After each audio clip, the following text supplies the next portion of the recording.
Hii ni Perfect Bongo TV na leo bwana tumepata bahati ya kukutana na Alhaji Sheikh Dr. Sule.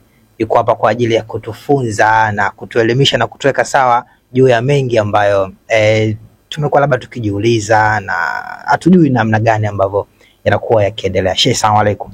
Wa alaykum salam wa rahmatullahi wa barakatuh.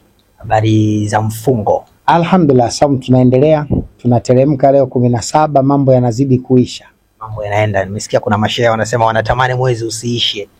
Hakika kwa yule ambaye anajua thamani ya malipo ya mwezi wa Ramadhani na ubora wa majibu ya dua katika mwezi wa Ramadhani na namna milango ya mbingu inavyofunguka usiku na mchana ndani ya mwezi wa Ramadhani, kwa mtu yoyote anayemtaraji Mwenyezi Mungu kukutana naye, basi anatamani Ramadhani iwe hata mwaka mzima.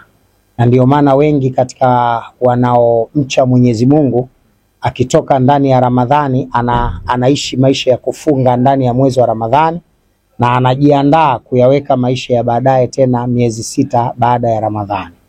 Sawa sawa. Moja kati ya kitu ambacho kilishtusha kidogo, niliona wakati unatoa elimu na darasa ulikuwa ukizungumzia kwamba mwezi wa Ramadhani sio miongoni mwa miezi mitukufu kama ambavyo watu wanasema mwezi mtukufu wa Ramadhani. Kawa imeleta maswali kidogo, kaona bora leo nije unielezee kiundani zaidi kuhusiana na huu utukufu wa mwezi wa Ramadhani na vile ambavyo ulisema. Kwanza sikukosea. Yani sikukosea kusema hilo. Labda uelewa wa watu ndio umekuwa changamoto katika maudhui yangu. Unajua mimi wanapenda kwenda deep zaidi kwenye swala la elimu. Ukisoma katika sura ya 9 aya 36 kama sikosei, hii ni surati Tauba. Mwenyezi Mungu Subhanahu wa Ta'ala anasema baada a'udhu billahi minashaitani rajim bismillahir rahmanir rahim. Inna indata shuhuri inda Allahi 12 shahran fi kitabillah yawma khalaqa samawati wal arda minha arba'atun hurumun dhalika ad-dinul qayyim. Hii ni aya ya 36 iliyopo katika sura ya 9 surati Tauba. Tafsiri ya aya hii, Mwenyezi Mungu anasema baada a'udhu billahi minashaitani rajim bismillahir rahmanir rahim.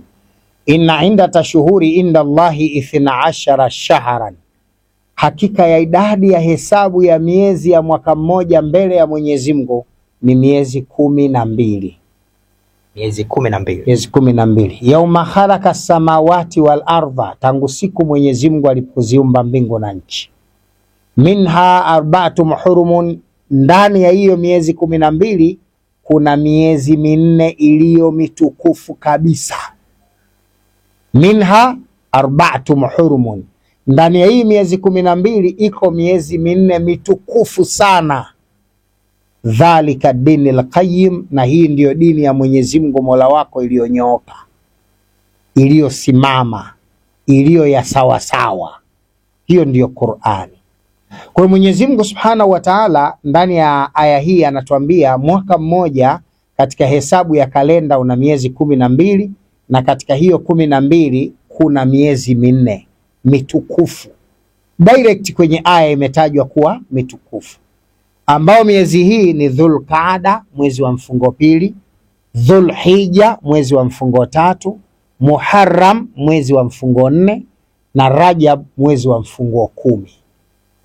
Hapa namaanisha mwezi wa 11, mwezi wa 12, mwezi wa kwanza na mwezi wa 7. Katika kalenda ya Kiislamu hiyo ndio miezi mitukufu. Kwa sababu mwezi wa 7 ni Rajab. Rajab ni mwezi wa 7 katika kalenda ya Kiislamu. Kwa hiyo katika kalenda ya Kiislamu mwezi wa kwanza, mwezi wa 7, wa 11 na wa 12, hiyo ndio miezi iliyo mitukufu. Na si Ramadhani. Qur'ani imeitaja hiyo miezi 4. Kwa hiyo kwa maana ya ujumla wa miezi iliyotajwa direct kwamba ni miezi mitukufu ni 4. Ramadhani katika aya hii haikutajwa, haimo. Ila Ramadhani imepata utukufu kwa sababu ya vile vilivyoteremshwa ndani ya mwezi wa Ramadhani. Huo ndio utukufu wa Ramadhani. Yes. Thamani ya Ramadhani imebebwa na kile kilichomo ndani ya Ramadhani. Ramadhani ndio mwezi pekee umeteremshwa vitabu vyote 5 vya Mwenyezi Mungu. Unaona kwanza huo ubora. Ile imekuwa tu mitukufu, Mungu kaitaja kwa utukufu wake, lakini Ramadhani imetaja vitabu vyote vitano vya Mungu vimeteremshwa ndani ya mwezi wa Ramadhani. Sufi Ibrahima imeteremshwa ndani ya Ramadhani. Taurati imeteremshwa ndani ya Ramadhani. Zaburi imeteremshwa ndani ya Ramadhani. Injili imeteremshwa ndani ya Ramadhani, na Furqani yani Qur'ani imeteremshwa ndani ya Ramadhani. Hadi Injili imeteremshwa ndani ya Ramadhani. Injili imeteremshwa ndani ya Ramadhani. Na hii ndio kuonyesha sisi Waislamu tunaijua Injili kuliko Wakristo.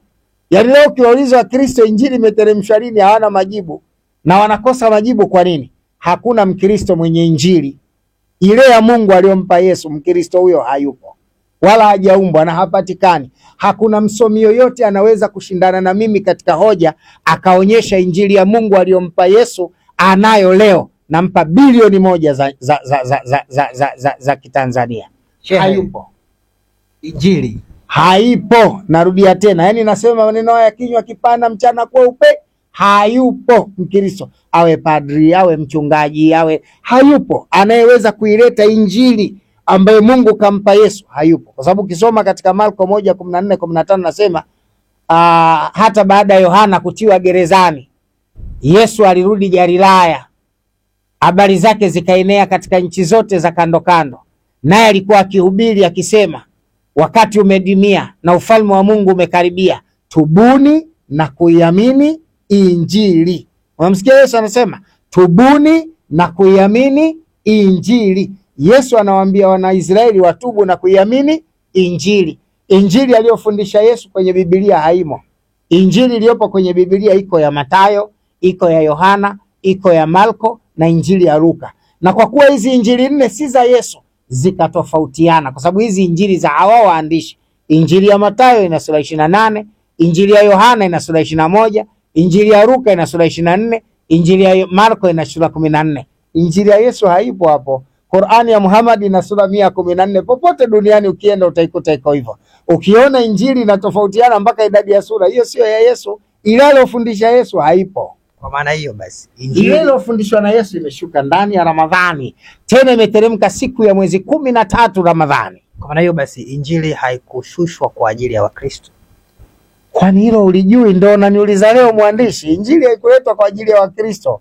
Ukristo na Injili wana utofauti wa miaka 14. Injili imekamilishwa kuteremshwa 33. Wakristo wameanzishwa 47. Miaka 14 baada ya kukamilishwa kushuka Injili ndio wamekuja Wakristo. Ni two difference. Ni vitu vili tofauti. Yaani Ukristo ulianzishwa si kama dini ilishuka. Oho, uko tena unakwenda mbali. Unaitoa wapi? Ingekuwepo Ukristo ndo dini, Yesu mwenyewe angesema Ukristo ni dini, Biblia ingekuwa na aya Ukristo dini. Wewe ushawahi kusoma aya kwenye Biblia Ukristo ni dini? Ushawahi kuisoma? Na kuuliza, ushawahi kuisoma? Mimi sio mtaalamu. Yaani hata ukimtafuta mtu kutoka mbinguni aya hiyo ndani ya Biblia aleti. Yaani Ukristo ni dini? Ndani ya Biblia aya hiyo hamna. Ukristo ni nini? Oho, tutajadili mengine sasa. Twende na mengine, tutajadili mengine. Kwa maana hiyo sasa mwezi wa Ramadhani si miongoni mwa miezi mitukufu, ila matendo ama vitu vilivyomo ndani ya Ramadhani. Unaona utukufu wa Ramadhani ulivyokuja, umekuja kama vile rais. Unajua rais ni mtukufu Mahala anapoishi rais ni wapi? Ikulu. Sasa Ikulu imepata utukufu kwa sababu ya kuishi rais. Ikihamishwa tu inakuwa nyumba ya biashara. Nyumba kama nyumba zingine. Kabisa, haina thamani yoyote. Ikulu inapata uthamani kwa sababu ya kuishi nani? Rais. Umenielewa sawa sawa? Unaona jengo la hospitali ya Aga Khan? Umeliona jengo la hospitali ya Aga Khan? Lile jengo lilikuwa moja kati ya majengo ya Ikulu ya Mwarabu. Lakini thamani yake leo lakini wakati wa Mwarabu ilikuwa uwezi kuingia Aga Khan unavyotaka, sababu ilikuwa jengo tukufu, kwa sababu anakaa kiongozi mtukufu. Kwa hiyo mwezi wa Ramadhani umepata utukufu kwa sababu ndani yake kwanza vimeshuka vitabu 5 vya Mwenyezi Mungu kwa nyakati tofauti, kwa miaka tofauti. Moja ya vitu Mungu amefanya ufundi mkubwa, Qur'ani imeshuka ndani ya mwezi wa 9 katika kalenda ya Kiislamu, Injili imeshuka mwezi wa 9 katika kalenda ya Kiislamu. Torati imeshuka mwezi wa 9 katika kalenda ya Kiislamu. Sufi Ibrahimu imeshuka mwezi wa 9 katika kalenda ya Kiislamu. Zaburi imeshuka mwezi wa 9 katika kalenda ya Kiislamu. Injili imeshuka siku ya mwezi Sufi Ibrahimu imeshuka siku ya mwezi 3 Ramadhani. Torati imeshuka mwezi 6 Ramadhani. Zaburi imeshuka mwezi 7 Ramadhani. Injili imeshuka mwezi 12 mwezi wa Ramadhani. Qur'ani imeshuka mwezi 27 Ramadhani. Utaona mwezi wa Ramadhani tarehe tofauti tofauti ndio vitabu vitakatifu vya Mungu vimeteremka. Kutokana na mwezi wa Ramadhani kushuka maneno matakatifu ya Mwenyezi Mungu, huo mwezi automatically ukawa ni mwezi mtukufu. Alafu Mungu akaleta amri ya kufunga saumu.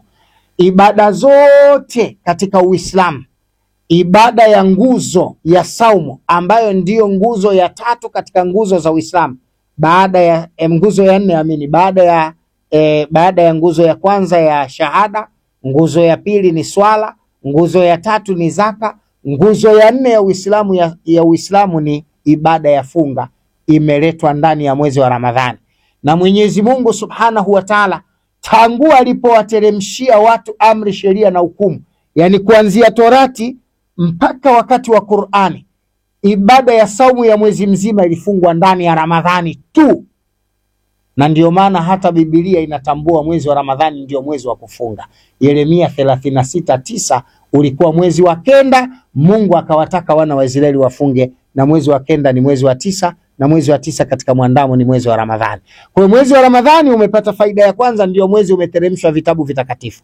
Mwezi wa Ramadhani umepata faida nyingine, ndio mwezi pekee ibada ya kufunga saumu kwa umma wote tangu Musa na kuja huku wanafunga ndani ya Ramadhani. Kwa utukufu huu na mengine mengi yaliyomo ndani ya Ramadhani, ikaufanya Ramadhani kuwa mwezi mtukufu, tena bora zaidi kuliko ile miezi mitukufu 4 iliyotajwa. Yani utukufu wa Ramadhani umekwenda mbali zaidi kuliko ile 4 iliyotajwa direct kuwa ni miezi mitukufu. Hapo umenielewa vizuri sijui? Hapo nimekuelewa. Sawa. Sasa wale walikuwa wanasema kasema vibaya, tatizo elimu. Hapa wamepata darasa. Naona wewe unaonaje? Naona umepata kitu ambacho hukuwahi kukifikiria. Na pengine Wakristo na Waislamu ndio watajua leo kwamba mwezi Waislamu wanaofunga leo ndio waliofunga watu wa Daudi, ndivyo walivyofunga watu wa Yesu, ndivyo walivyofunga watu wa Suleimani, ndivyo walivyofunga watu wa Musa. Na mwezi uliofunga ibada hiyo ni mwezi huu wa Ramadhani 26, 36, 39. Mwenyezi Mungu anasema hivyo ukisoma katika 26, 36, 9. Mwenyezi Mungu amewafundisha watu kufunga mwezi wa Ramadhani ndani ya Biblia, na Qur'ani Mwenyezi Mungu pia ametaja mwezi wa Ramadhani, Qur'ani 385. Sawa. Sasa kwa hiyo elimu nafikiri watu watakuwa wameelewa zaidi na zaidi. Kwa ambaye hajaelewa basi tutaendelea kukuelimishana katika huu mwezi.